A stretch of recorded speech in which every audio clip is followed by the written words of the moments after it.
Louvado seja nosso Senhor Jesus Cristo, para sempre seja louvado. Começa agora mais uma edição do programa Pai Eterno, hoje, terça-feira, dia 29 de outubro, e é com alegria que nós começamos este dia para você, para a sua família, pedindo as bênçãos do Divino Pai Eterno. Nós já estamos no ar na tela da TV das Bênçãos do Pai. E ter você aqui com a gente nesse programa de oração e de fé é sempre gratificante.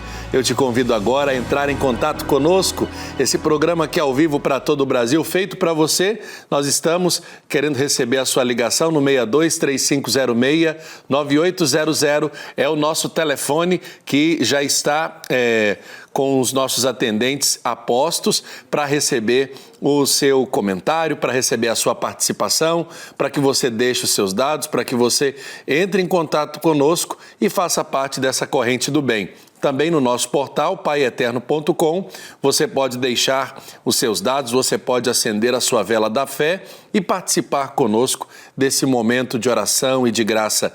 Nós temos a alegria de fazer esse programa para você, para fazer comunidade com a sua família.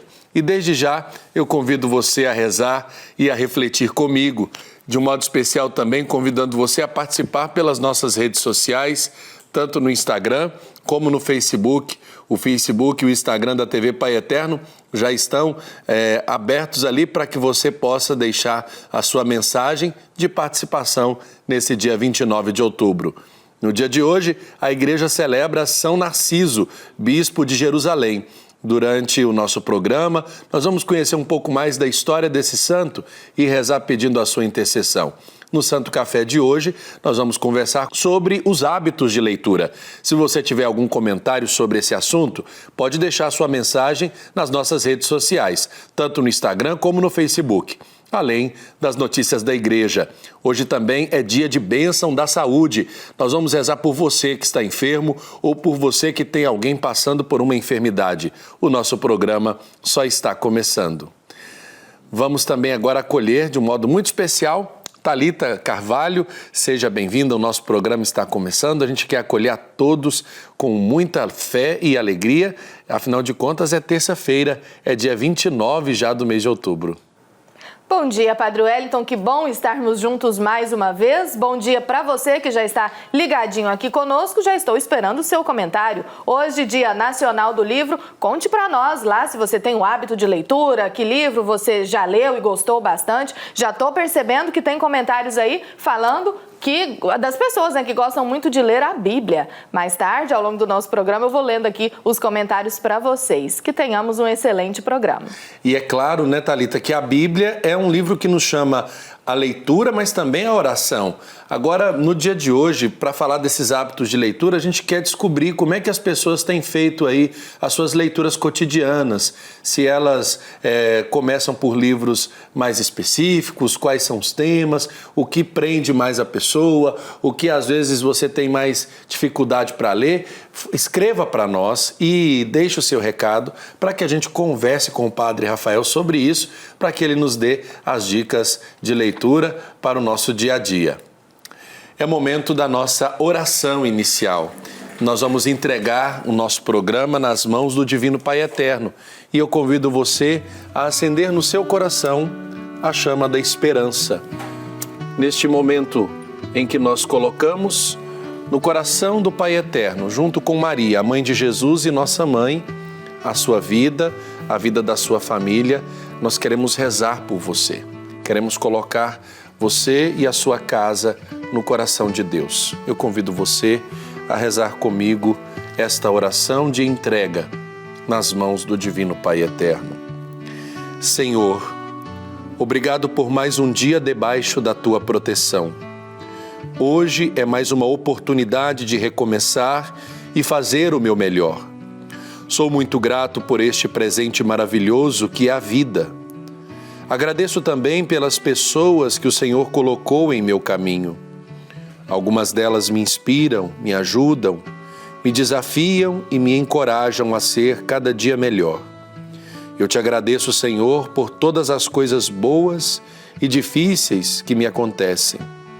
Cada uma delas, ao seu modo, me fizeram chegar onde eu cheguei e me fizeram ser quem eu sou. Abençoa-me com a boa saúde, com segurança, com paz e alegria. Que as minhas preces e a minha gratidão cheguem ao coração do Pai. Amém. Vamos abrir a nossa Bíblia, cartilha de oração, para podermos acompanhar a leitura do Evangelho do dia de hoje. Convido você a pegar a sua Bíblia, abrir no Evangelho de Lucas, capítulo 13, versículos de 18 a 21. Lucas, capítulo 13, versículo de 18 a 21. O Senhor esteja convosco, Ele está no meio de nós. Proclamação do Evangelho de Jesus Cristo, segundo Lucas. Glória a vós, Senhor.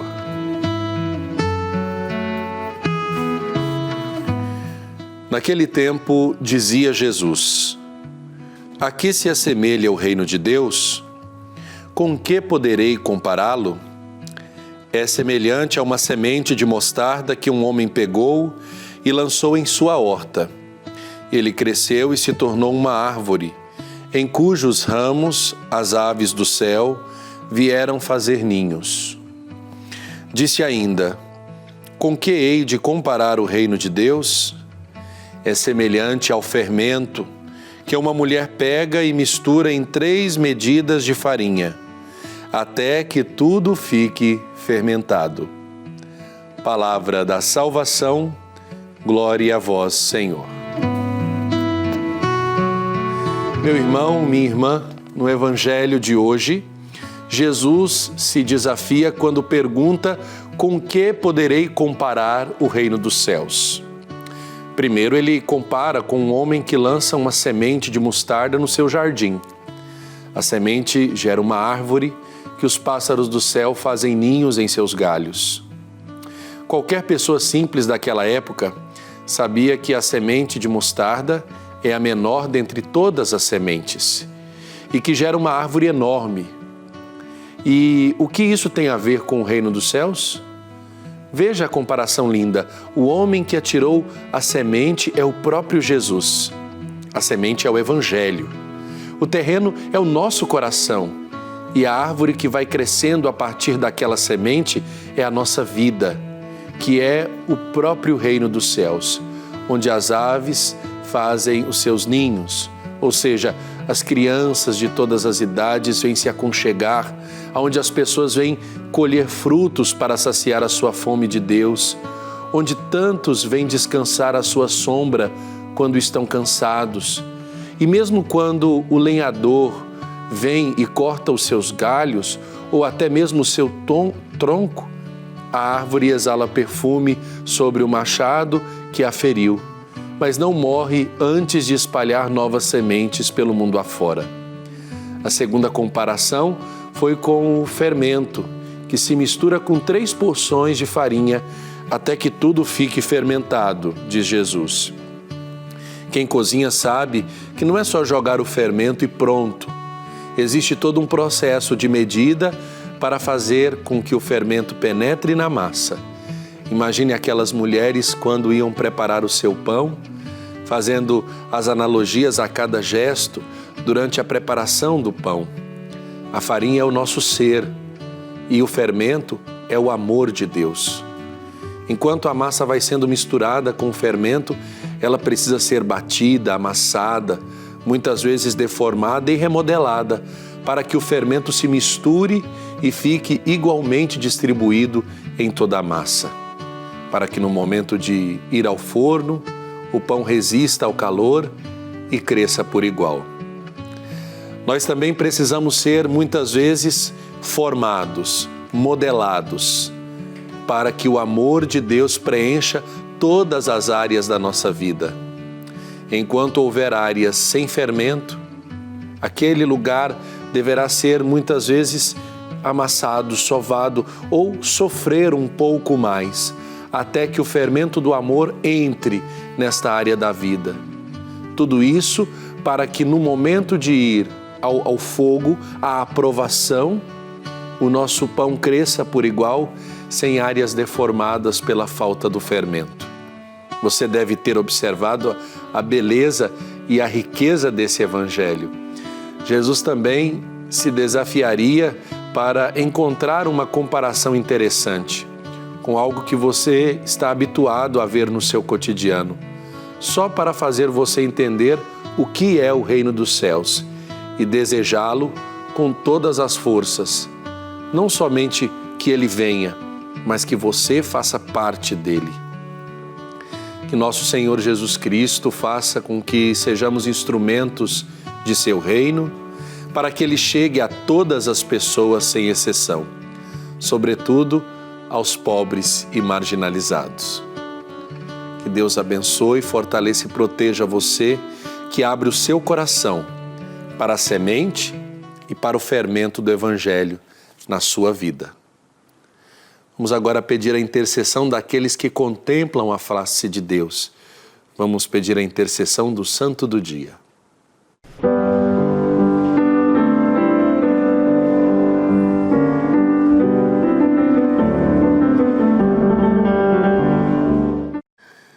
Neste dia 29 de outubro, dia de São Narciso, os registros da Igreja revelam que na Diocese de Jerusalém houve um bispo que foi eleito com quase 100 anos de idade e que ele teria morrido com mais de 116 anos. Um fato raro na história da Igreja Católica. Conta-se que Narciso não era judeu e teria nascido no ano de 96. A lembrança que se guardou dele é a de um homem austero, penitente, humilde, simples e puro. Também que desde a infância demonstrou apego à religião e esperou a idade necessária para tornar-se sacerdote. São Narciso executou um trabalho tão admirável, amando os pobres e doentes, que a população logo o quis para conduzir a paróquia de São Tiago. Como bispo, a idade não pesou. Governou com firmeza em um longo período marcado por atuações importantes e vários milagres. Presidiu o concílio em que se decidiu que a Páscoa devia cair no domingo. Diz que foi também na véspera de uma festa de Páscoa que Narciso transformou água em azeite para acender as lamparinas da igreja que estavam secas. Os últimos relatos que existem sobre São Narciso encontram-se numa carta redigida por Santo Alexandre. Na carta, ele diz que São Narciso completou 116 anos de idade, à frente da Diocese de Jerusalém, e que terminou seus dias incitando para que todos se esforçassem para manter a paz. Vamos agora juntos então rezar a oração a São Narciso. Ó Deus, que destes a São Narciso a graça da perseverança na fé e no amor, mesmo diante das calúnias e falsas acusações. Dai também a nós a graça de permanecermos firmes, mesmo nas dificuldades, e livrai-nos da calúnia. Por nosso Senhor Jesus Cristo, vosso Filho, na unidade do Espírito Santo. Amém. São Narciso de Jerusalém, rogai por nós. É momento da gente conferir o seu comentário. Você que já deixou o seu comentário nas nossas redes sociais antes do nosso programa. Desde já, muitíssimo obrigado pela sua participação no programa Pai Eterno. Eu vou começar hoje, então, com o comentário da Maria Narciso, lá de Buritama, em São Paulo, que pede que o Divino Pai Eterno continue abençoando sempre a vida dela e de toda a família. A Lilian Cristiane Andrade, lá de Belém, no Pará, pede oração pelo filho, o Pedro Henrique Andrade Saraiva, e por toda a família dela também. A Giovana Lorenzato Ramos coloca a semana no coração do Pai Eterno e pede para que sejam dias aí de proteção e dias muito abençoados. E a Dulcina Almeida agradece ao Divino Pai Eterno pelo dia de hoje e pede oração pela saúde dela. Programa só começando. Você que ainda não participou conosco, ainda dá tempo de deixar lá os seus comentários para nós nas nossas redes sociais, Instagram da TV Pai Eterno e também Facebook. Ainda dá tempo de eu ler o seu comentário hoje, ainda na nossa edição desta terça-feira. É isso mesmo, a gente já agradece a todos que estão participando. Lembrando, o programa está ao vivo para todo o Brasil, a gente quer a sua participação aqui durante todo o nosso programa, que vai até às 10 da manhã, com a graça de Deus. Lembrando agora que é momento da gente ficar sintonizado nas notícias da igreja. É momento da gente entender da notícia aqui no programa Pai Eterno.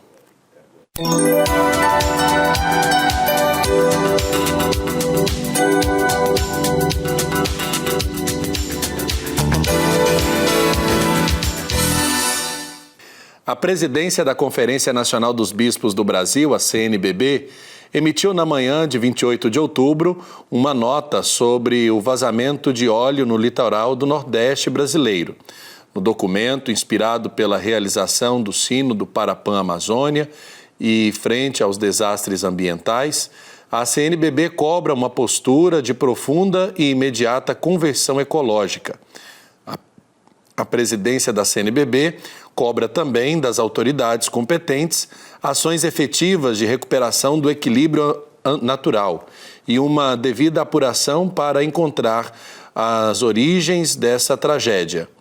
Em um trecho da nota, os bispos afirmam: as manchas de óleo que contaminam tristemente as praias do Nordeste devem sensibilizar corações para a urgente necessidade, uma profunda e imediata conversão ecológica. Os processos extrativistas que contaminam e matam devem ser fiscalizados e devidamente responsabilizados pelo poder público, pois não há futuro para a humanidade sem o indispensável respeito à casa comum. Diante da situação do derramamento de óleo que atinge o litoral brasileiro, há mais de um mês, a Arquidiocese de Olinda e Recife também cobra ao governo federal maior assistência à comunidade pesqueira e vai mobilizar os fiéis para ajudar e apoiar voluntários e exército em seu trabalho. O arcebispo de Olinda e Recife, Dom Fernando Saburido, visitou algumas áreas atingidas na praia de Suape para levar o seu apoio às famílias dos pescadores no último dia 23 de outubro. Disse o bispo: a nossa intenção, enquanto igreja, é estar próximo das pessoas que estão sofrendo para conhecer as suas necessidades e lutar por seus direitos. Vamos acompanhar o depoimento do arcebispo sobre a sua visita, divulgado pela Arquidiocese de Olinda e Recife.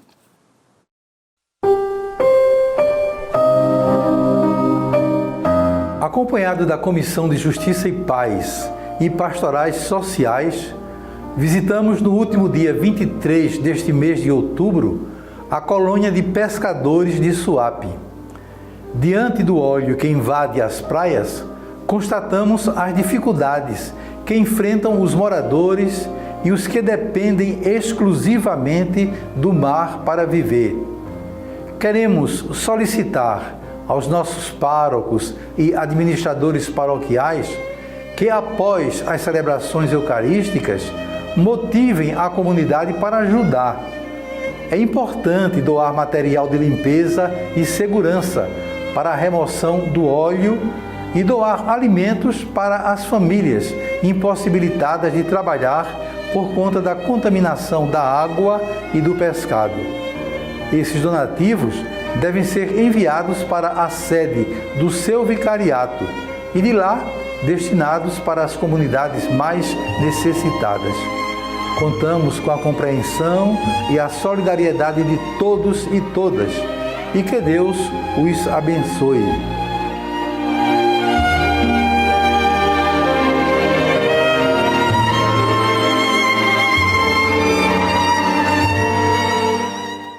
O Papa Francisco publicou uma carta apostólica sob forma de motu próprio com o título A Experiência Histórica, assinada em 22 de outubro, com o qual muda a denominação do Arquivo Secreto Vaticano para Arquivo Apostólico Vaticano. Francisco inicia a carta explicando que a experiência histórica ensina que toda instituição humana, nascida com a melhor das tutelas e com vigorosas e fundamentadas esperanças de progresso, fatalmente tocada pelo tempo e para permanecer fiel a si mesma e aos objetivos ideais da sua natureza, adverte a necessidade, não só de mudar a própria fisionomia, mas de transpor nas várias épocas e culturas os próprios valores inspiradores e realizar as atualizações que considera convenientes e às vezes necessárias. E durante a visita da imagem peregrina do Divino Pai Eterno a Campo Maior, no Piauí, a nossa equipe foi conhecer a cidade marcada pela religiosidade, pela produção da carne de sol, pelas carnaúbas e pela história. Foi lá que aconteceu a Batalha do Genipapo, um dos confrontos da Guerra da Independência do Brasil. Confira na reportagem.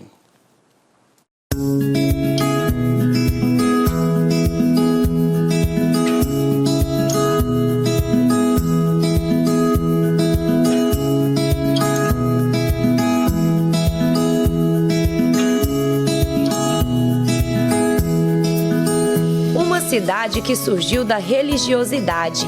Esta é Campo Maior, que fica no interior do Piauí, a quase 2.000 quilômetros de Trindade, capital da fé de Goiás. A nossa história começa há 300 anos atrás, quando aqui foi construída a nossa primeiro reduto religioso, e esse reduto religioso fez com que o pároco do nosso estado, que naquele tempo continha somente uma paróquia, construísse aquilo que seria sede da segunda freguesia do Piauí, e que nós acreditamos que foi por volta de 1715.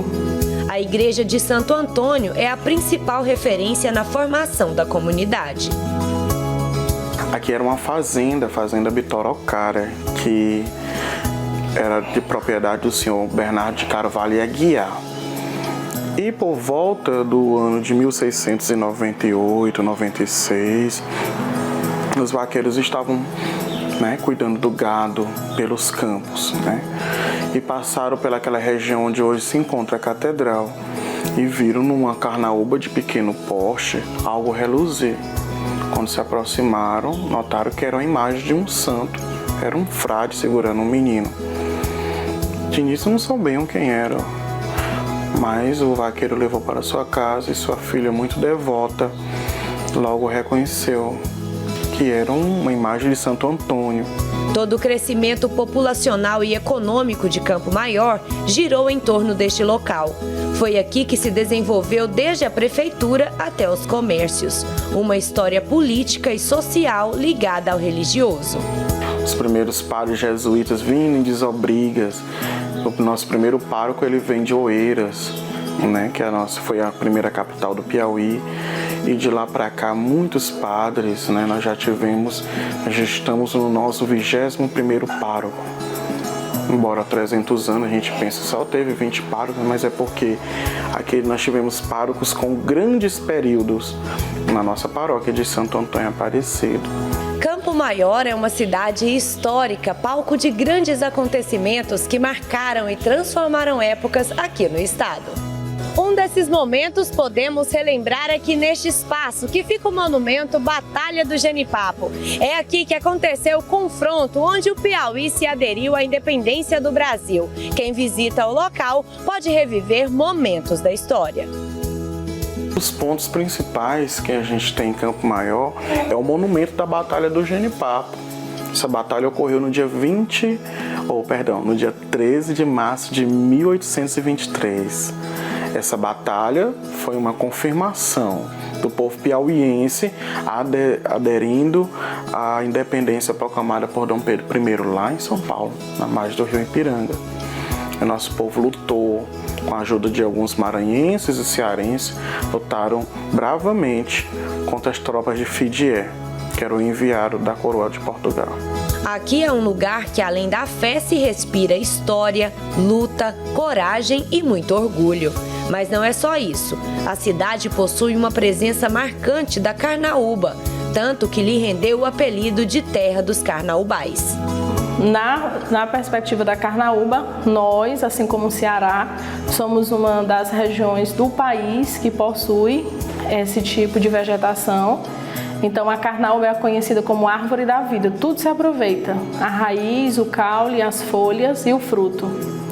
e das folhas se retira um pó, e esse pó serve para a produção de uma cera que serve para chip, para cosméticos. E nós temos aqui na cidade uma fábrica, e essa fábrica exporta para fora do país a cera da carnaúba, mas também serve de fonte de renda para os nossos agricultores, para as pessoas mais simples, e fonte de emprego também. E na gastronomia ela também é referência, tanto que ficou conhecida nacionalmente como a terra da carne de sol. O marco da nossa cultura é a pecuária.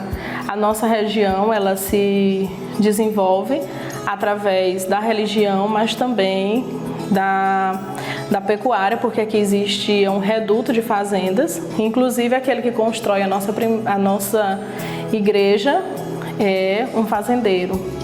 E temos uma grande produção de carne, e essa carne se transforma na carne de sol, que serve para que a gente faça um prato típico da nossa cidade chamado de Maria Isabel, mas também para ser consumida através de churrascos e pisada no pilão com farinha. Então são coisas que são muito típicas nossas. Em qualquer lugar do estado onde você chega e fala carne de sol, automaticamente fala Campo Maior.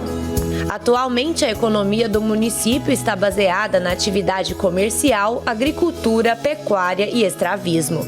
Além, é claro, do turismo religioso, já que aqui é realizado um dos maiores festejos católicos do Piauí. E por ter uma população tão fervorosa, que Campo Maior recebeu a visita da imagem peregrina do Divino Pai Eterno. Através dos meios de comunicação, o Padre Robson e a devoção ao Divino Pai Eterno tem estado presente na casa das pessoas, especialmente dos idosos, dos doentes, daqueles que mais necessitam desse amor próximo do Pai, mas que não podem se fazer presente na igreja. Então, o Padre Robson é uma companhia também para aqueles nossos idosos que estão na nossa comunidade. É uma devoção que se estende. Eles têm manifestado grande alegria, dizendo que receberam uma carta do Padre Robson, convidando para a missa agora no domingo. Então, o copinho com água em cima da televisão, esperando pela hora da bênção, é algo que faz parte da rotina diária de muito campo-maiorense. Campo Maior nos lembra de Trindade, que surgiu da fé de um povo simples e temente a Deus.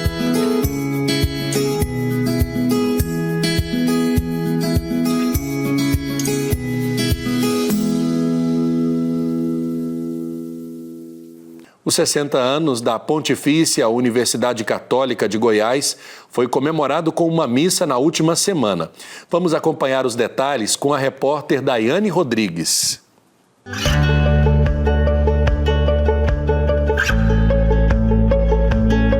Para celebrar os 60 anos da PUC Goiás e os 86 anos de Goiânia, uma missa foi presidida pelo arcebispo de Goiânia e grão-chanceler da Universidade, Dom Washington Cruz, no Centro de Convenções da instituição. Porque esta é uma obra de Deus, e quem a leva para frente, quem a sustenta, quem a conduz é o Senhor.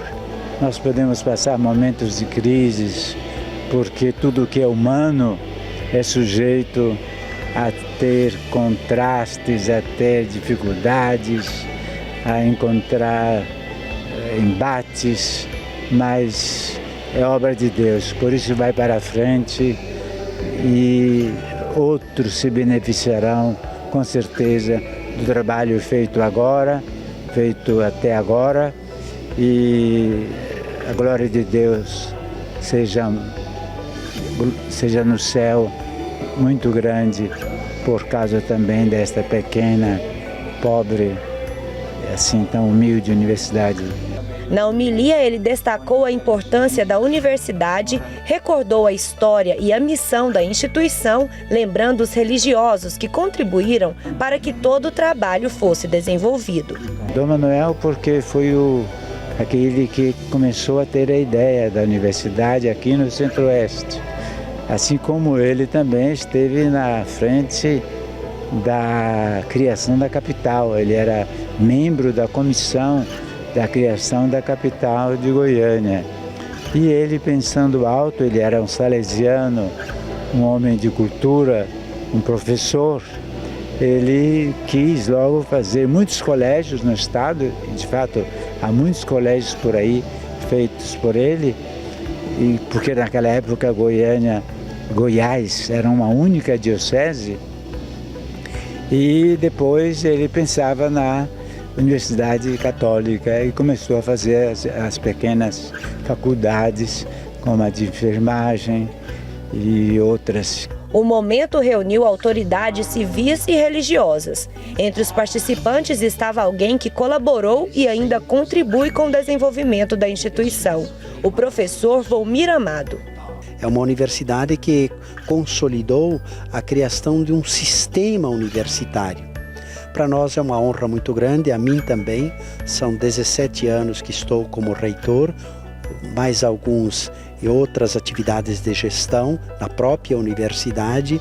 Então agradeço muito a Deus e agradeço a essa instituição que ajudou a me formar inclusive como administrador, a dirigi-la, a presidi-la.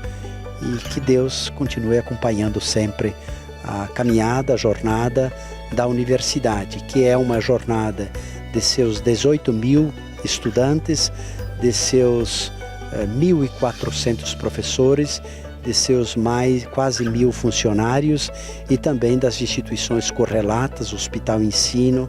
A instituição surgiu de um ato de fé de Dom Fernando Gomes dos Santos. Fundada em 17 de outubro de 1959, ela foi a primeira universidade do Centro-Oeste, quando Brasília ainda não tinha sido fundada e a capital federal era o Rio de Janeiro. Por isso, a sua história se entrelaça à história da capital goiana. Do que a Universidade Católica, nesses 60 anos, produziu o que ninguém podia imaginar na área da educação superior para Goiás e para o Brasil. De forma que estou aqui agora para participar da Santa Missa, quando Dom Washington, além de celebrar a missa pelos 86 anos de Goiânia, o faz também pelos 60 anos da Universidade Católica. E eu participo com muito orgulho e me sentindo como goiano, como goianiense, extremamente realizado. Uma série de programações foi preparada para o ano do Jubileu de Diamante da PUC Goiás e também para o aniversário de Goiânia. Afinal, ambas têm muito o que comemorar. Uma história importante e bonita que foi plantada 60 anos atrás, com a ousadia e a coragem dos pioneiros e que depois foi se formando como tradição universitária.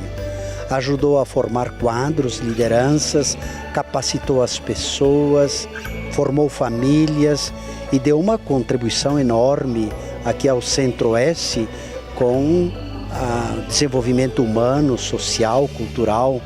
Então, a região, o estado é muito devedor de toda esta história da PUC Goiás.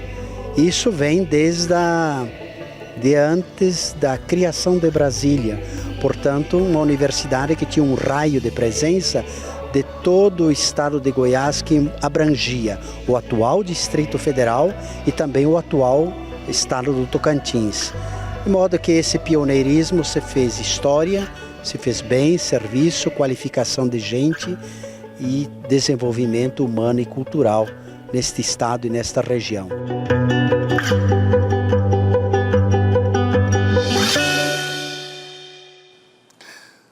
Que Deus abençoe a Pontifícia Universidade Católica de Goiás, ao nosso querido arcebispo e grão-chanceler da instituição, Dom Washington Cruz, e também ao magnífico reitor, o professor Volmir Terésio Amado. Agora vamos registrar a sua participação, você que deixou a sua mensagem nas nossas redes sociais. Desde já, o nosso muito obrigado pela sua participação aqui no programa Pai Eterno. Participação agora da Ivanildes Avelino, lá do Rio de Janeiro, escreveu aqui para nós: bom dia, bom demais estarmos juntos mais uma vez. Que bom, Ivanildes, poder contar com a sua companhia todas as manhãs. Muito obrigada pela sua mensagem, pela sua participação. Aqui ainda a Silva Oliveira, que pede oração pela recuperação da saúde. A Silvana Viana pede oração para a mãe, a dona Maria Plácido Viana, que tem 86 anos e reza todos os dias com a gente e com o Padre Robson. A Silvana, que escreveu essa mensagem para nós, é de Carmo do Cajuru, lá em Minas Gerais. Fica aqui o nosso beijo, então, para você, dona Maria. Muito obrigada, né, pela companhia aí todas as manhãs. A Judite Albuquerque pede pela saúde da mãe dela, pede transformação e paz na família e pede ainda a intercessão do Pai Eterno pela aprovação dela num concurso público. Que o Pai Eterno possa, então, abençoar os seus sonhos, os seus planos, viu, Judite? Que tudo possa dar certo aí para você. E a Edda Paganini Mesadri escreveu aqui para nós já durante o nosso programa: bom dia, sua bênção, Padre Wellington. Peço ao Pai Eterno bênção para a Joana dos Santos, que está na casa dela agora, só esperando ouvir vocês lerem aí o comentário dela. Ela tem 96 anos e adora o programa Pai Eterno. Nós somos aqui de Córrego da Prata, município de Anchieta, lá no Espírito Santo, Padre Wellington. Olha só, uma telespectadora aí tão especial, né? Quase 100 anos de vida e acompanhando todas as manhãs o nosso programa. Fica aqui o nosso beijo para ela, dona Joana dos Santos, lá do Espírito Santo. Então, que Deus abençoe, dona Joana dos Santos, a senhora que está ligadinha no nosso programa. Muitíssimo obrigado pela sua participação e pela sua audiência. É claro que com o testemunho da sua vida nós continuamos louvando e bendizendo o Pai Eterno pela sua ação na vida das nossas famílias. Nesta segunda-feira, a Igreja Católica celebrou São Judas Tadeu, conhecido também como Santo das Causas Impossíveis. Por todo o Brasil, nas igrejas que o têm como padroeiro, devotos agradecem graças alcançadas e fazem pedidos ao santo. A nossa equipe visitou a paróquia São Judas Tadeu de Goiânia, cuidada pelos dominicanos. Vamos acompanhar na reportagem.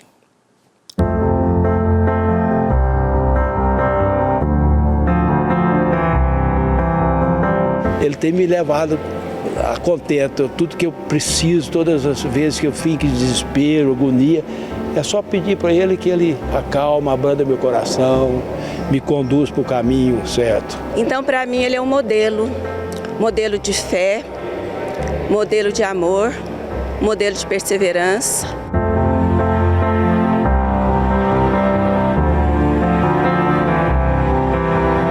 Na paróquia São Judas Tadeu, os últimos dias foram de festa e oração para o padroeiro. Acompanhamos um momento de adoração ao Santíssimo Sacramento e uma das novenas. E conhecemos algumas histórias de fé, como a do seu Durval. Eu estava na cidade de interior, aqui perto de Goiânia. Aconteceu um fato muito estranho na época lá. Eu vim para cá, sabe, dirigindo, muito assim, aflito, muito sem norte. Cheguei aqui dentro da igreja, vim direto para cá, ajoelhei diante dele. Foi a mesma coisa tirar com a mão, que é problema. No outro dia o problema foi solucionado e felizmente correu tudo bem. E daí para cá a devoção aumentou mais ainda. A dona Geralda tem esse nome em homenagem a São Geraldo Magela, missionário redentorista. Ela teve dentro da sua casa uma graça recebida em devoção a São Judas Tadeu. Meu filho mais velho, minha nora não engravidava, depois de muitas tentativas não conseguiu. Aí num dia de uma novena de São Judas Tadeu aqui, eu pedi para ele que intercedesse por ela e que no outro ano eu já queria ter o neto, a netinha nos meus braços, né? Porque eles sofriam muito. E no outro ano ela já estava grávida. Foi tudo dentro daquilo que eu creio, né? Ficou a Letícia, que é uma menininha que tem hoje 4 anos, e eu devo a intercessão de São Judas junto com Nossa Senhora.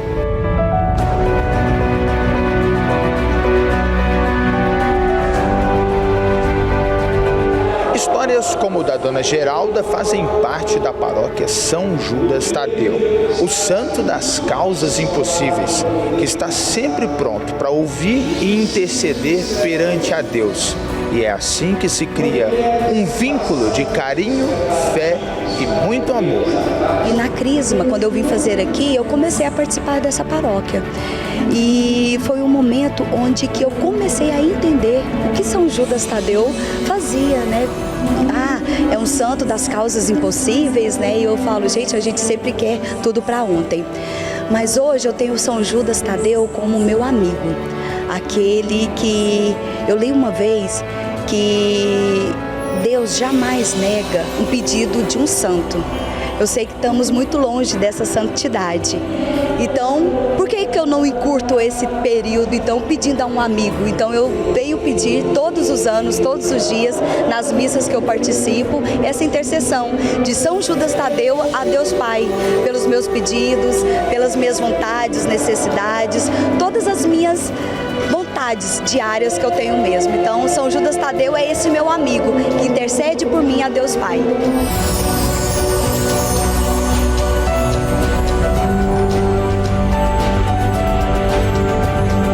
A minha fé é muito grande porque São Judas Tadeu é o santo das causas impossíveis e já nos ajudou muito, até em família também. Meu cunhado vendeu um posto de gasolina e o homem não quis pagar e ficou uma dívida que não tinha possibilidade de pagar. E eu falei para minha sobrinha, para ela vir fazer a novena e fazer a quarentena, que ela ia conseguir essa graça. E ela fez com muita fé e ela alcançou essa graça. Eu também já alcancei muitas graças e espero alcançar mais uma agora. Estou fazendo a quarentena e a novena. Então, assim, é uma devoção, uma gratidão muito grande a Deus e a São Judas pela intercessão dele. A Oneide tem a oportunidade de vir à igreja com a família. Só isso já basta para poder agradecer ao santo que protege todos eles. Você sabe o amor, o carinho que a gente tem por um santo, que você sente que te protege a todo momento? É isso que eu sinto e a minha família por São Judas Tadeu. Então é esse o motivo que nós estamos aqui. E enquanto vida eu tiver, já estou com 71 anos e firme aqui com São Judas.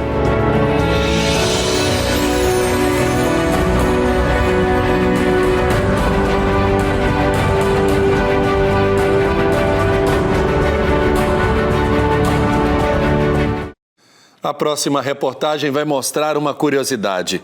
Você sabe por que a maioria das igrejas são construídas em praças? O Pedro Henrique Rabelo vai explicar pra gente. Vamos conferir.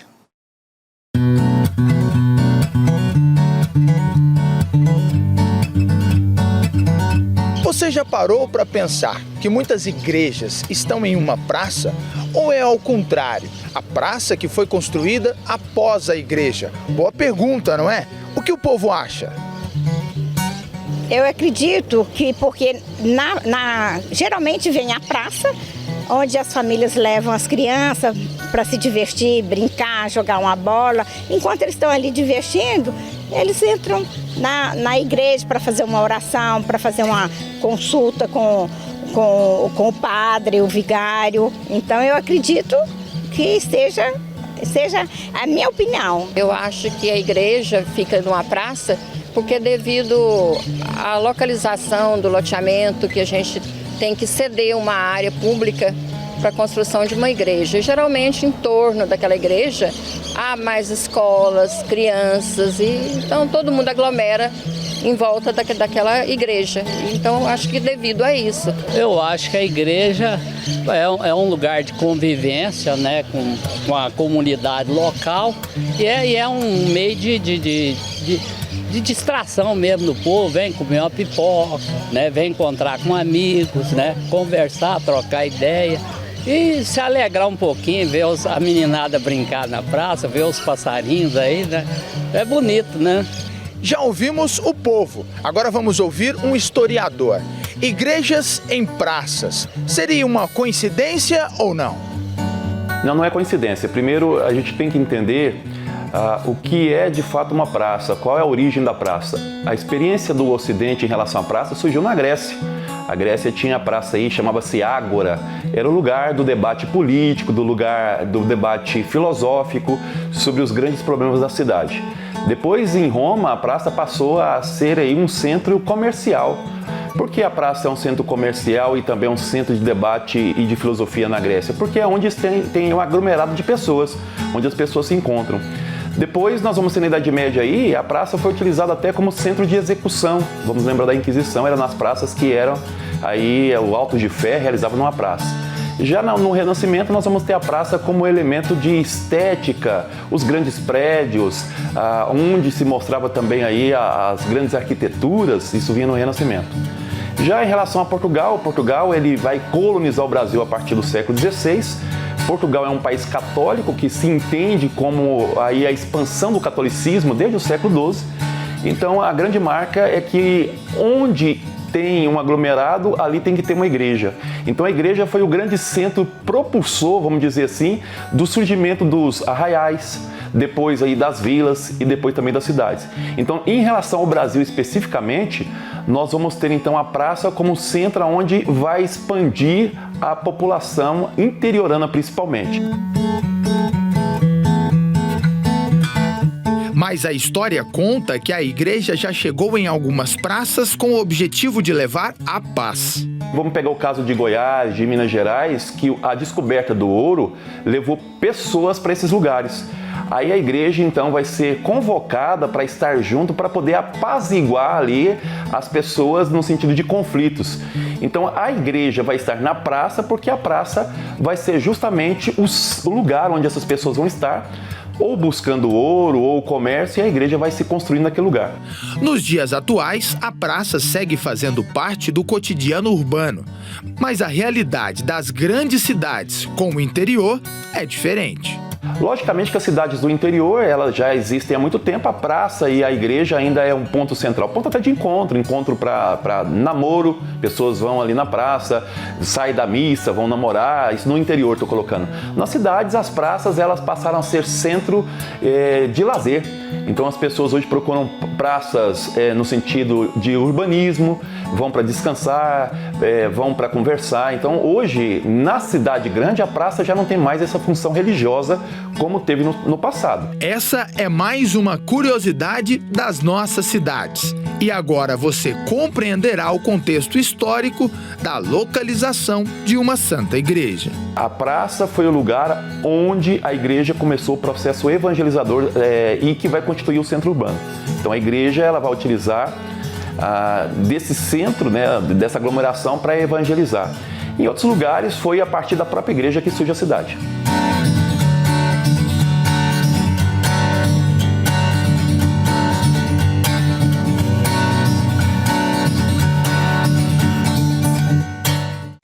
Está bem atrelada à história, sempre onde há uma igreja no centro da cidade, pode ter certeza, ao redor daquela edificação é que surgiu a história de um povo que, através da fé, foi se consolidando, conforme o Pedro nos mostrou na reportagem. Parabéns pela reportagem, Pedro, por nos mostrar este contexto histórico onde estão inseridas as nossas igrejas no centro das nossas cidades.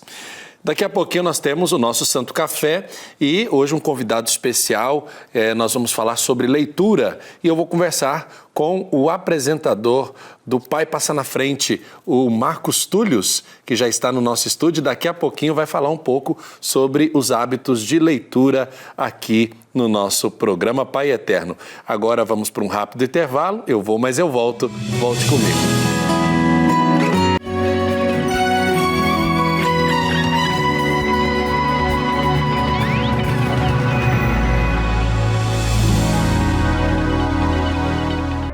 No portal Pai Eterno, você tem acesso ao conteúdo oficial do Santuário Basílica de Trindade.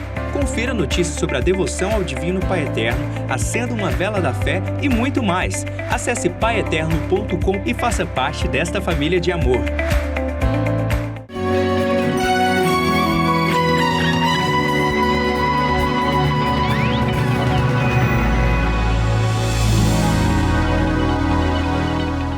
Estamos de volta com o programa Pai Eterno, aqui na tela da TV das Bênçãos do Pai, agradecendo a sua audiência, a sua participação no nosso programa. Você que nas segundas, terças, quintas e sextas liga a sua televisão para acompanhar o programa Pai Eterno, A gente agradece a oportunidade de fazer comunidade com você, de podermos partilhar dos assuntos da igreja, de rezarmos e, é claro, aquele momento todo especial do nosso programa é o momento do Santo Café. E nós hoje vamos falar de um tema tão interessante sobre as dicas de leitura. Então eu convido você a chegar mais próximo, a se assentar aí de um modo bem confortável na frente do seu televisor, para juntos podermos saborear o nosso Santo Café com um tema tão especial à mesa.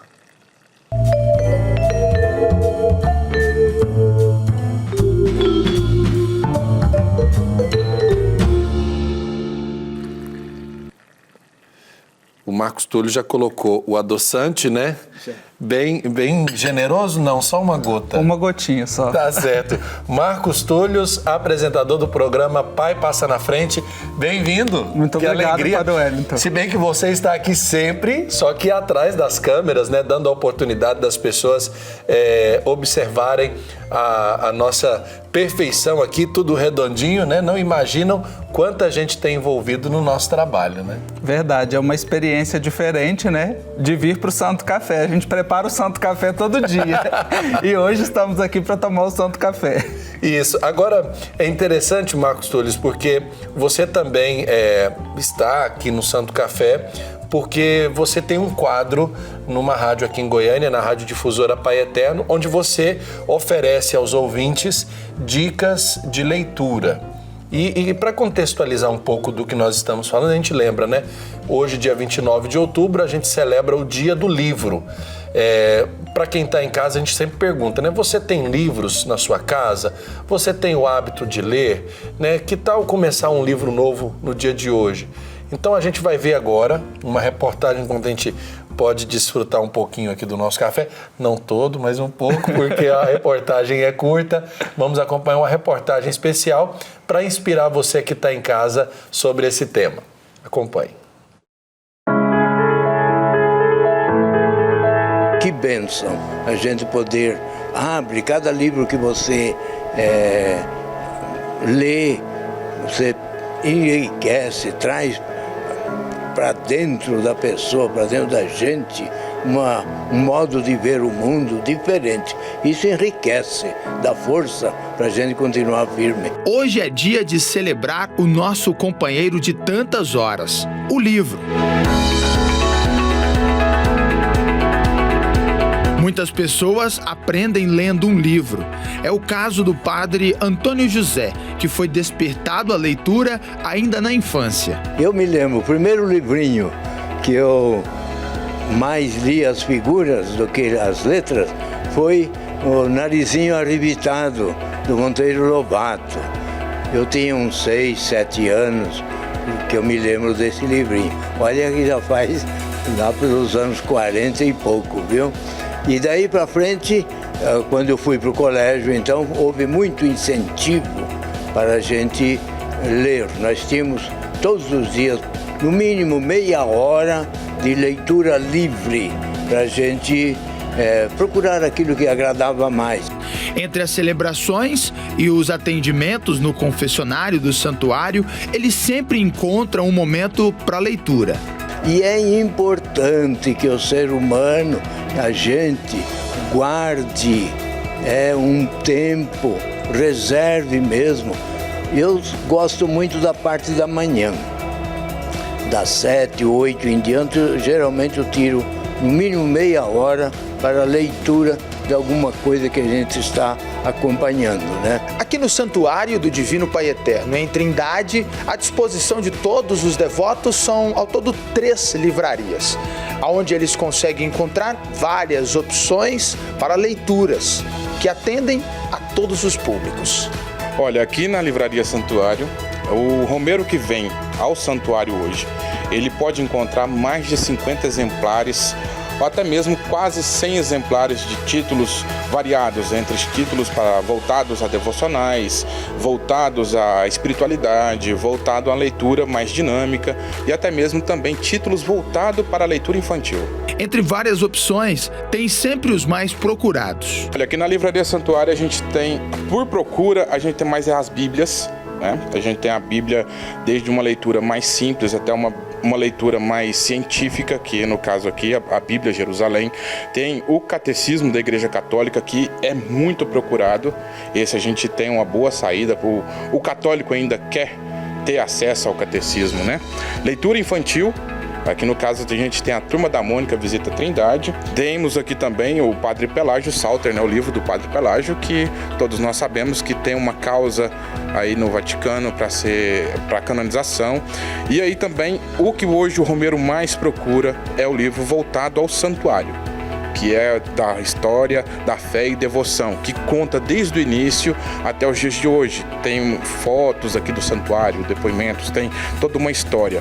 As novenas rezadas ao santuário, aqui no santuário, que é a novena do Divino Pai Eterno Perpétua e a novena do Perpétuo Socorro, que são as nossas novenas aqui. E também os livros de orações, como aprender a rezar o rosário, o terço, uma meditação da consagração do Divino Pai Eterno e também o Manual do Devoto, onde o romeiro ele pode encontrar desde a história, do início da devoção do Divino Pai Eterno, como também as novenas mensais, como também orações do cristão, como cânticos, enfim, uma infinidade de devoção e de informação para todos que vêm aqui na livraria. Tão importante quanto ler é incentivar uma criança ou jovem a criar este hábito. São pequenas atitudes como esta que podem mudar o futuro e a oportunidade passa todos os dias na nossa frente. E os pais, principalmente. Eu recebi o livreto, era um livrinho pequeno da Narizinho Arrebitado da minha mãe. Ela fez, acho que uns 3 meses de escola. Aprendeu a ler nesse tempo e continuou assim, lendo, sendo uma boa leitora e passando para a gente. Então a importância dos pais e também as escolas, graças a Deus, já estão formando bibliotecas infantis. Começa de criança. É tão gostoso quando a gente cresce nesse ambiente de livros, cutucando a curiosidade da gente para as novidades que estão acontecendo. Para você que gosta de ler, celebre o dia de hoje. Faça como o padre Antônio José, que aproveita a tranquilidade da Praça do Santuário ou qualquer outro lugar para aprender cada vez mais.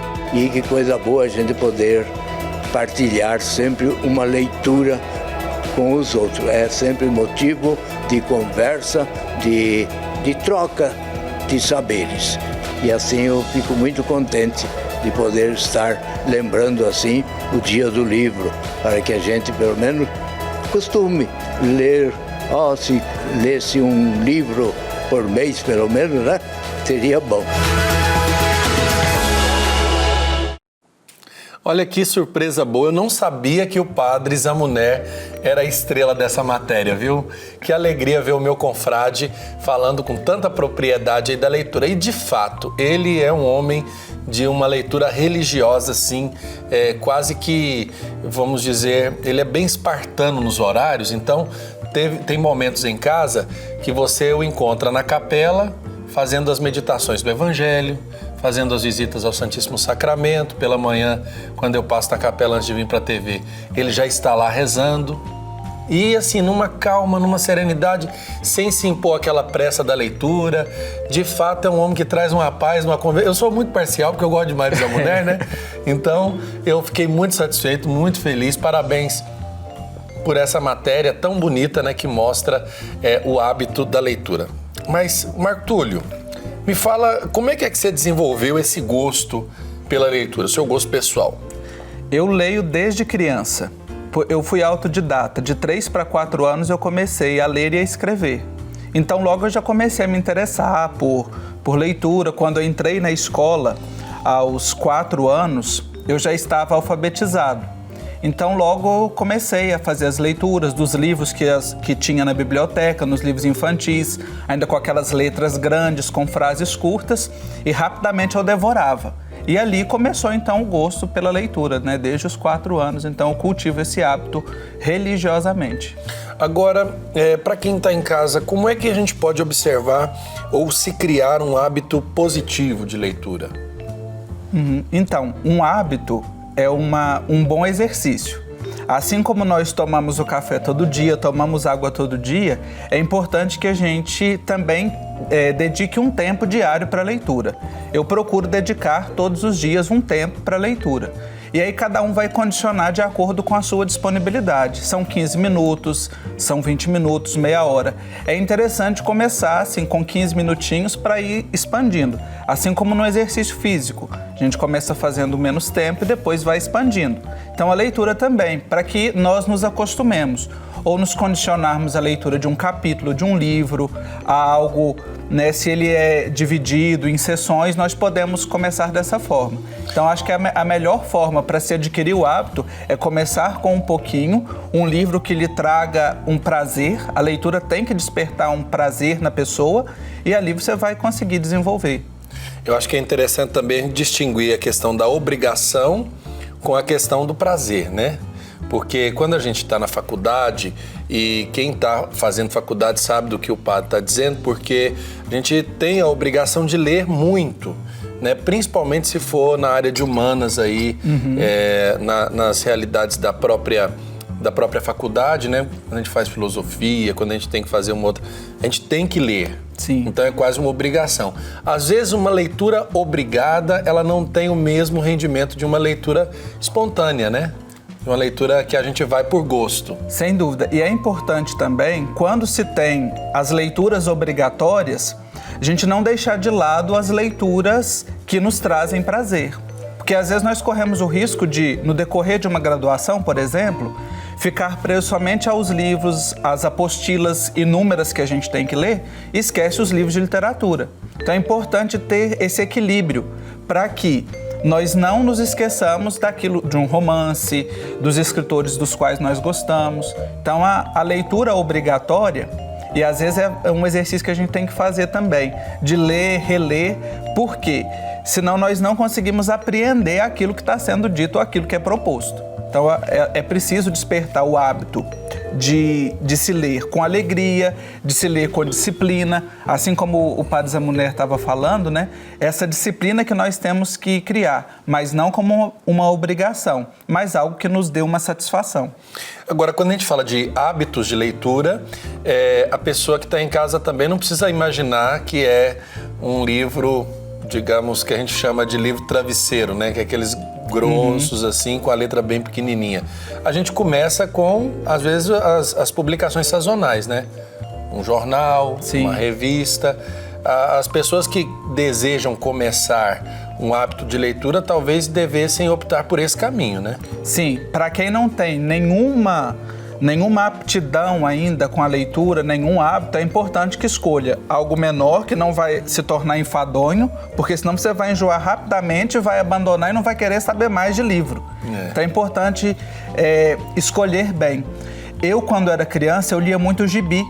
As histórias da Turma da Mônica, dos personagens. É uma leitura fácil, porque são os balões, são diálogos curtos e que nos ajudam a entrar nesse universo da leitura, né? Então, é interessante a gente escolher bem um tipo de leitura, ou até mesmo um jornal, uma revista, para que nós comecemos a desenvolver esse hábito. Agora, você disse, por exemplo, do gibi.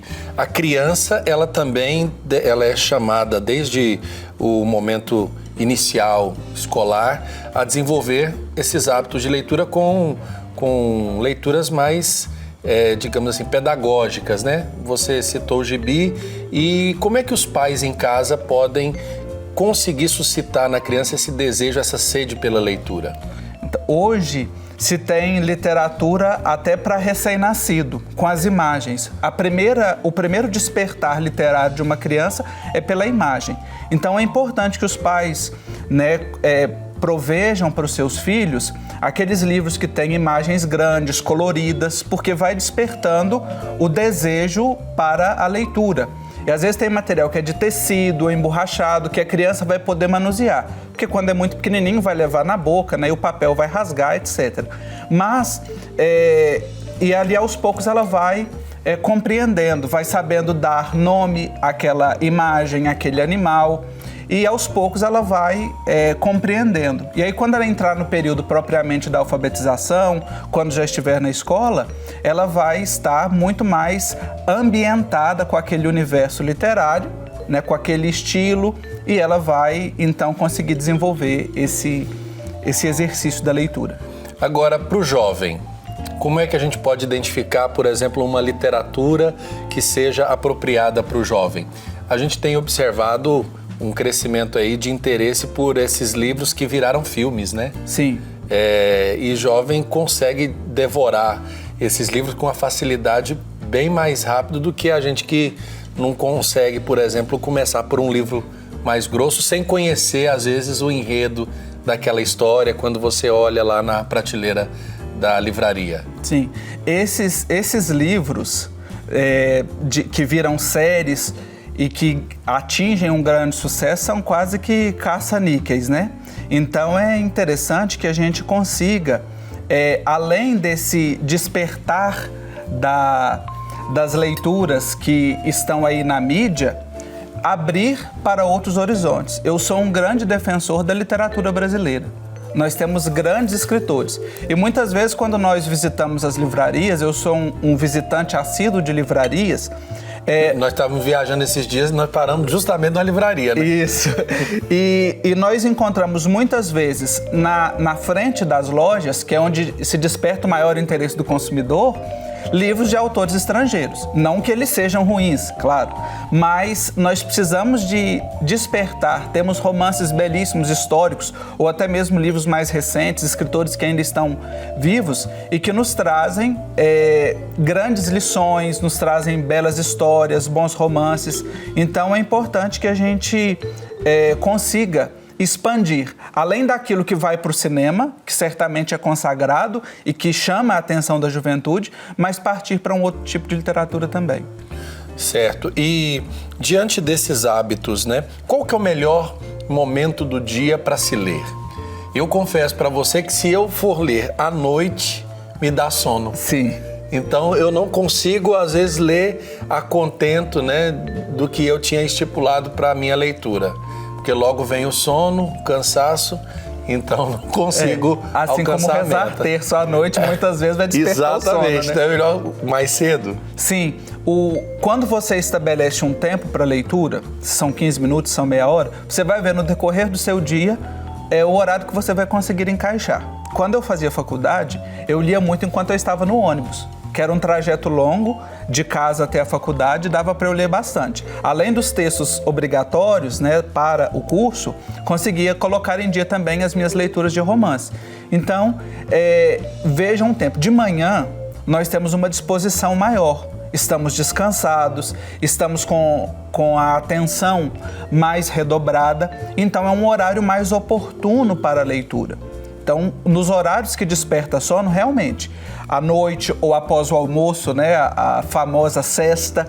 Então, são horários que, quando nós começarmos a ler, possivelmente nós vamos ter sono. Mas cada organismo também reage de uma forma, diante da necessidade da leitura ou também do discorrer, no decorrer daquele enredo. Às vezes, se é algo muito enfadonho, mesmo você estando num horário oportuno para a leitura, que você está com o corpo descansado e com a atenção necessária, você vai ter sono porque a leitura não está atraindo. Mas isso não significa que eu devo abandonar aquele livro. Muitas vezes nós paramos em algo, em um romance, em uma história, porque não estamos gostando naquele momento. Mas é bom dar uma pausa, passe para uma outra leitura, depois você volta e possivelmente você vai conseguir continuar. Tem alguns que realmente não dá para continuar. Eu tenho vários livros que eu não consegui continuar. Parei ali e não prossegui. E aí depois, por exemplo, eu parei num livro, né, numa determinada altura da história, né, do enredo do livro. Depois disso eu posso, por exemplo, para dar uma refrescada na memória, buscar um outro tipo de leitura, né? Porque minha experiência pessoal às vezes mostra que a gente fica um pouco desanimado, né? Se você não termina uma leitura e já começa outra, às vezes é difícil retomar aquele livro que foi deixado de lado. Sim, eu tenho um costume de ler vários livros ao mesmo tempo, para ir variando na leitura. Às vezes estou lendo um romance, estou lendo um livro mais histórico, estou lendo algo mais contemporâneo, então eu vou intercalando as leituras. Então esse exercício também de mudar o estilo literário, o estilo da narrativa, é importante para que você consiga desenvolver bem a leitura. Certo. Agora, você está tendo a oportunidade, acho que é a primeira vez que você vem aqui no nosso Santo Café à frente das câmeras, porque você está aqui todo dia, né, dirigindo o programa, mas um questionamento que a gente faz, por exemplo, as leituras religiosas. As pessoas, elas procuram sempre uma sugestão, por onde devem começar, e na maioria das vezes, como a gente viu o André falando na reportagem, as pessoas optam pela leitura da Bíblia. É um livro que a gente tem que ter critérios, né? Penso eu, para ler, para não cair, por exemplo, numa literatura comum. Né? A gente precisa observar isso. Como é que você orienta as pessoas que às vezes te procuram sobre esse modelo de leitura, que é uma leitura religiosa? A leitura religiosa, especificamente a leitura da Bíblia, não dá para ser lida como nós lemos um romance. É uma leitura para ser rezada. A Bíblia, ela tem que ser rezada. Eu tenho que ter uma disposição também interior, um desejo de compreender o que Deus está dizendo ali naquelas páginas daquele livro. Então, isso é importante. Quando eu comecei a ler a Bíblia, eu me propus a ler 2 capítulos por dia. Comecei a ler 2 capítulos por dia. Eu me lembro do Frei Fernando falando aqui sobre por onde começar a Bíblia. Ele falou assim, vamos começar do começo, do livro do Gênesis. Eu comecei a ler a Bíblia pelo livro de Tobias, que é um livro que me despertou, assim, um desejo muito grande. Eu senti muito grande a presença de Deus naquela narrativa bíblica. Depois da Bíblia, os livros religiosos que eu mais indico às pessoas são os relatos de vida de santos. As agiografias, como nós dizemos, né? Tanto os que são contando vida de santos, como aqueles que foram escritos por santos. E o primeiro que eu li foi a História de uma Alma, de Santa Teresinha, que são os manuscritos. É uma santa por quem eu tenho um grande apreço, devoção, e ali nós vamos saboreando, percebendo a ação de Deus na vida daquela pessoa. Tem biografias de santo mais complexas, porque envolvem também experiências profundas de oração, né? Os livros de Santo Afonso mesmo são livros muito profundos, porque foi um santo que desenvolveu muito bem a sua dimensão de diálogo com Deus e conseguiu traduzir isso para as pessoas. São livros fortes, são livros que deixam para a gente um grande legado, assim como Santa Catarina de Sena, Santo Tomás de Aquino, Santo Agostinho, que são leituras um pouco mais exigentes, né? Que não dá para um iniciante começar por elas. Isso, mas é sempre assim uma meta, né? É uma meta. Colocamos uma meta e vamos alcançando isso à medida que o hábito vai sendo cultivado. Agora, nós temos participação também nas nossas redes sociais. Nós queremos registrar a participação de quem deixou sua mensagem no Facebook e no Instagram. Thalita, como é que está aí as nossas redes sociais, as mensagens sobre esse tema do nosso Santo Café? Vocês falavam aí agora há pouco, né, sobre a leitura religiosa, a leitura da Bíblia. Nós recebemos aqui alguns comentários, como o da Silvana Celestini, que disse que gosta muito de ler. Aí ela fala aqui, além de ler todos os dias o Evangelho, eu adorei ler os livros de Maria, né, sobre Nossa Senhora, do jornalista, o autor Rodrigo Alvarez. A Hilda Maria de Carvalho, de Bom Jesus de Goiás, interior aqui de Goiás, escreveu pedindo para que o Pai Eterno abençoe, né, a todos nós, e contou também aqui pra gente que tem o hábito de ler e diz que lê muito a Bíblia.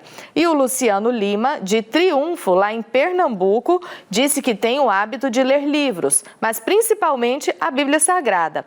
Disse que atualmente é possível ler livros através do celular e do tablet no formato e-book, que é aí, né, a tecnologia a favor de quem gosta de ler. Às vezes a pessoa viaja, esquece o livro em casa, mas é possível continuar a leitura, inclusive da Bíblia, pelo celular, né, pela internet, por esse formato e-book que o Luciano aqui lá de Pernambuco comentou. Agora, Thalita, você citou um dado muito interessante que é as novas modalidades, né, as novas plataformas pelas quais a gente pode desenvolver uma leitura. Marco Túlio, você é partidário do e-book, né, como a Thalita citou ali? Eu fui muito resistente. Eu tive uma dificuldade imensa para me habituar à literatura no formato digital, por ser muito apegado ao papel. Então faz mais ou menos uns 2 anos e meio que eu comecei a ler no leitor digital, o e-book. Mas para que eu não me distancie da experiência do papel, eu fiz uma capa para o meu e-book em um livro. Então, meu e-book fica dentro de um livro. Eu cortei, coloquei ele ali. Então, eu estou lendo o meu e-book dentro de um livro, para eu não me distanciar do papel. Agora, eu acho que, às vezes, tem que ter um desenvolvimento de leitura e também uma apropriação do seu tempo, do seu hábito, para passar para o e-book. Porque nós que também temos o hábito, por exemplo, das orações, né, nos nossos livros próprios, como o Ofício Divino, a Bíblia, o nosso arcebispo, por exemplo, ele sempre orienta que a gente utilize os livros de papel. Físico, né? Por exemplo, seria muito estranho, é claro que não há uma proibição, mas seria muito estranho você ver um padre celebrando a missa sem o missal, mas com um tablet. Né? Não há uma proibição a isso. Mas são os meios digitais que vão tomando os espaços. As pessoas talvez estranhariam. Hoje em dia a gente tem, por exemplo, a liturgia das horas no celular. Sim. Nos facilita na hora da viagem, às vezes você está em trânsito, você poder ler ali. Mas é o que o nosso arcebispo sempre diz, né? Porque às vezes a gente fica tentado, ao ter a plataforma digital nas nossas mãos, de deixar de lado a leitura para conferir rede social, né, para poder, às vezes, perder aquele espírito de leitura. É um risco muito grande no celular de distração. Porque se chega uma notificação ali, você é tentado imediatamente a olhar aquela notificação que chegou e se distanciar do espírito da leitura e especificamente do espírito da oração. Né? Quando você tem um leitor digital, um e-book, você tem menos tendência a essa distração no próprio dispositivo. Mas se você está com o celular de lado, com as notificações ativadas, certamente, que também é um risco para quando você está com um livro físico, né, na mão. Agora, um pouquinho só para a gente terminar a nossa entrevista, tá um papo legal, afinal de contas, eu acho que todo mundo tem essa vontade, esse desejo de desenvolver uma leitura assídua, né, de poder devorar livros com mais frequência. Quantos livros uma pessoa que começa deve, por exemplo, assim, colocar como meta por mês? O padre Zamuner disse na reportagem pelo menos um livro por mês. Será que quem está em casa não vai achar isso muito? Depende do tamanho do livro, né? Eu comungo muito dessa ideia de colocar como meta um livro por mês. Se você pega ali um livro numa média de 100 páginas, é uma leitura possível para quem está começando, porque você vai ler mais ou menos umas 3 páginas por dia. Então dá para você iniciar bem a leitura. E aí você vai avançando. Por exemplo, para 3 meses, ler 3 livros, a partir do 4º mês já pode ou aumentar o tamanho do livro ou inserir mais algum livro no seu cronograma, né, de modo que você consiga ir aumentando. Hoje eu leio uma média de 40 livros por ano.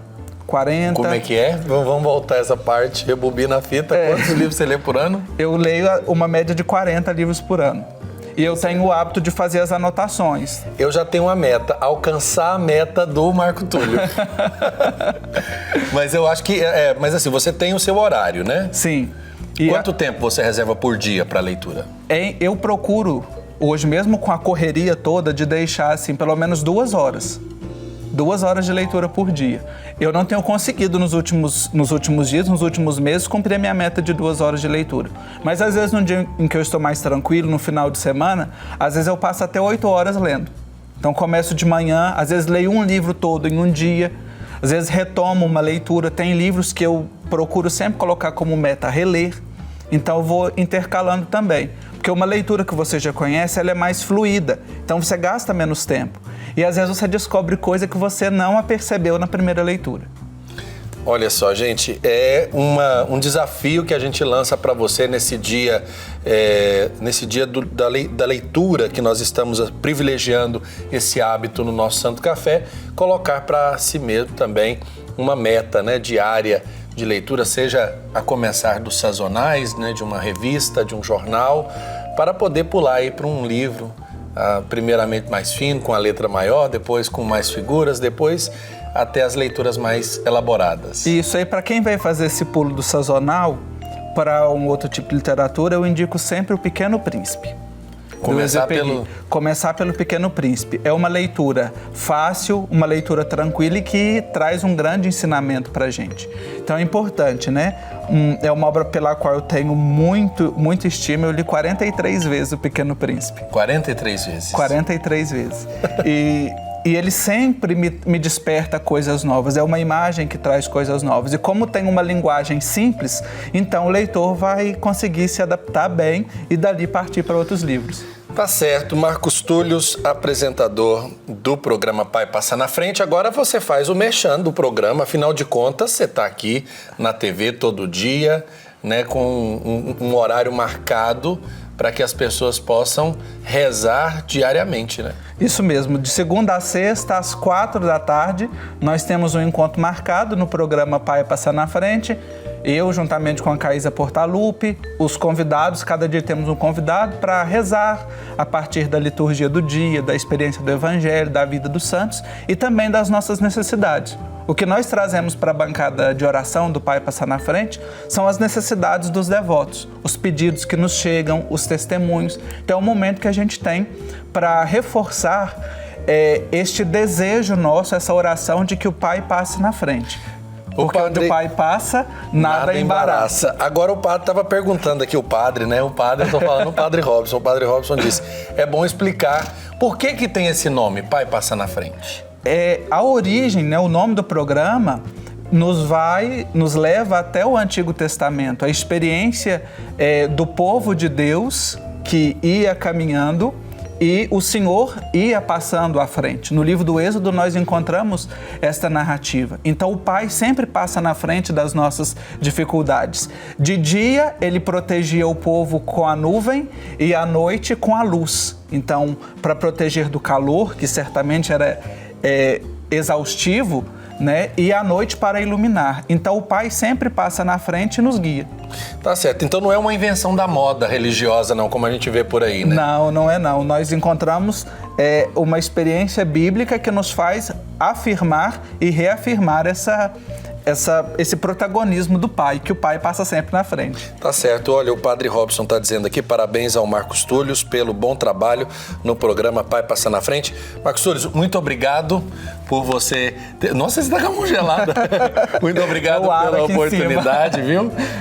Fiquei muito feliz da gente poder conversar um pouco mais e aprender sobre essas dicas, né, essas provocações que a gente leva para a vida, para também desenvolvermos um hábito saudável de leitura. Tá bom, muito obrigado. Agora a gente vai para um rápido intervalo e daqui a pouco a gente volta com mais programa Pai Eterno aqui na TV das Bênçãos do Pai.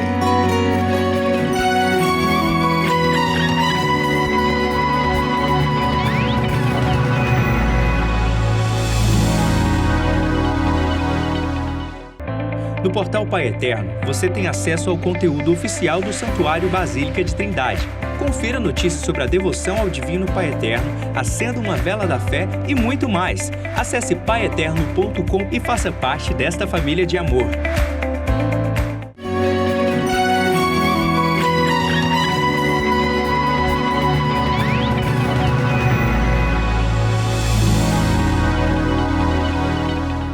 De volta com o nosso programa Pai Eterno, agradecendo a sua audiência, a sua sintonia conosco. E agora é hora da gente conferir o pensamento de Santo Afonso para o dia de hoje.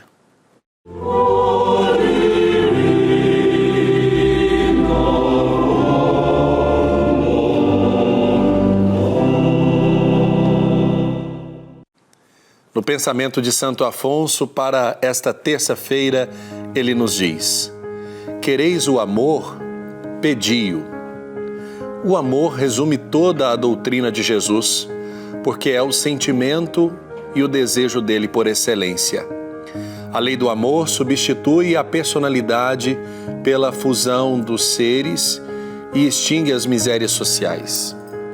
Feliz aquele que, sobrelevando-se à humanidade, ama com imenso amor os seus irmãos em sofrimento. O amor é de essência divina, desde o mais elevado até o mais humilde, todos nós possuímos, no fundo do coração, a centelha desse fogo sagrado. Para praticar a lei do amor como Deus a quer, é necessário que cheguemos a amar pouco a pouco e indistintamente a todos os nossos irmãos. A tarefa é longa e difícil, mas possível de ser realizada. Deus o quer e a lei do amor é o primeiro e o mais importante preceito da doutrina de Cristo, porque é ela que deve um dia matar o egoísmo, sob qualquer aspecto em que se apresente.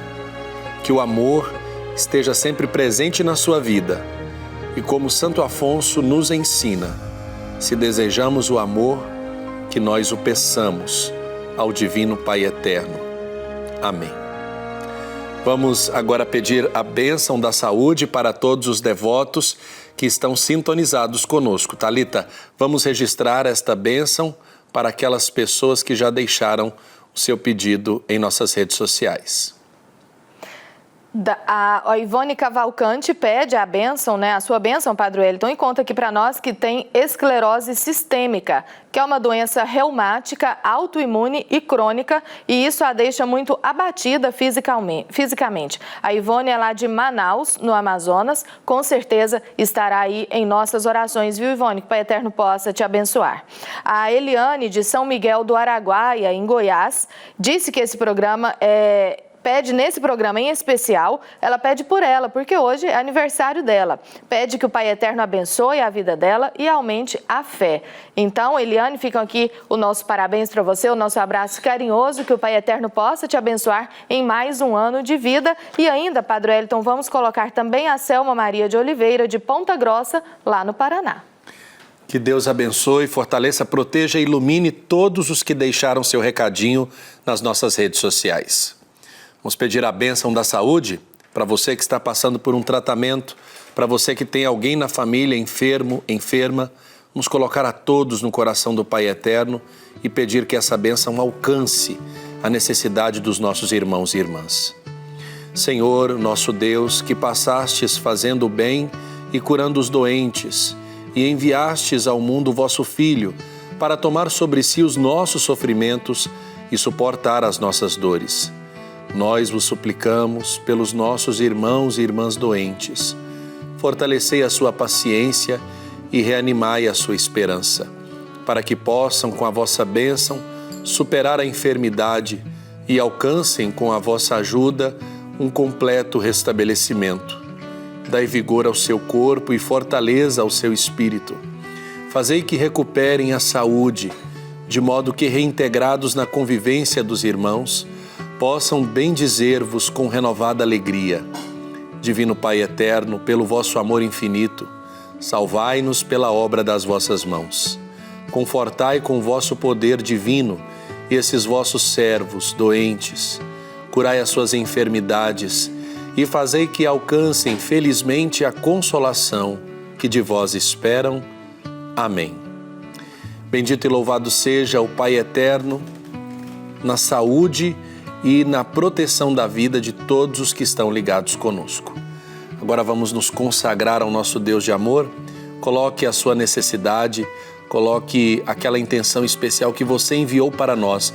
Você que faz parte da família Filhos do Pai Eterno, você que acessou o nosso portal, ligou para nós, deixando seus dados, anotou na resposta da carta mensal do Padre Robson o seu pedido de oração, ele chegou até nós. Nós queremos rezar e consagrar ao Pai Eterno as suas diversas necessidades. Rezemos juntos.